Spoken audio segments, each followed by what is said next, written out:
ICs did, because you're going to have paths to allow the fields to channel going into and out of the part.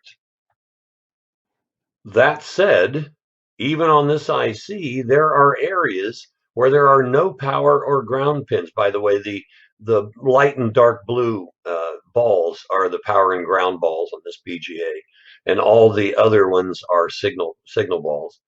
There are areas on here where there are absolutely no power or ground balls anywhere near the signals. And what are those signals going to use as a reference? They're going to use each other. What happens when they use each other as a reference? They cross couple into each other, and you get basically crosstalk. It's called BGA crosstalk that occurs in situations like this. It also generally leads to EMI when you have that problem. Dr. Howard Johnson did a paper about 15 years ago or so on this exact subject, and he called it BGA crosstalk. And he evaluated the IC on the right, the Altera Stratix, and compared it to the Xilinx Vertex 4 on the left. And you'll notice the Xilinx part has a lot more power and grounds. The dark and light reddish colored balls are power and ground on the Xilinx part. It has a lot more powers and grounds than does the Altera part. He looked at these two because they have roughly the same number of gates.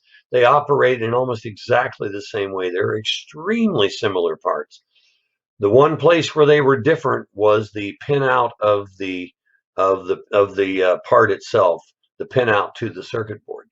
And that's why he studied these, because he wanted to see what impact that difference in pinout would make. The IC on the left is going to do a much better job of providing a channel for fields to reference going into and out of the BGA than the IC on the right. And you're going to get a lot less crosstalk between pins and a lot less EMI, because it's going to generate a lot fewer common mode currents. Dr. Johnson's study, and it's available online, it's called BGA Crosstalk by Dr. Howard Johnson. In that study, he determined that the IC on the right had 5 times greater signal interference between pins because of the poor power and ground pinout than did the IC on the left. The IC on the left did a much better job of channeling fields and a much better job of not creating cross coupling between pins. Well, if that IC on the right is not good, think how bad the ICs on the previous slides were.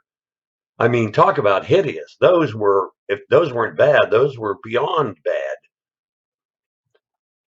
Pay attention when you select ICs. Look at the pinout. Look at where the powers and grounds are. The good news, IC companies are catching on to this. The last project I worked on at L3, we did a DDR3 bus at 2.4 gig or something. And the memory devices we bought from Micron were pinned out brilliantly. I was absolutely stunned at how well they were pinned out. Every signal pin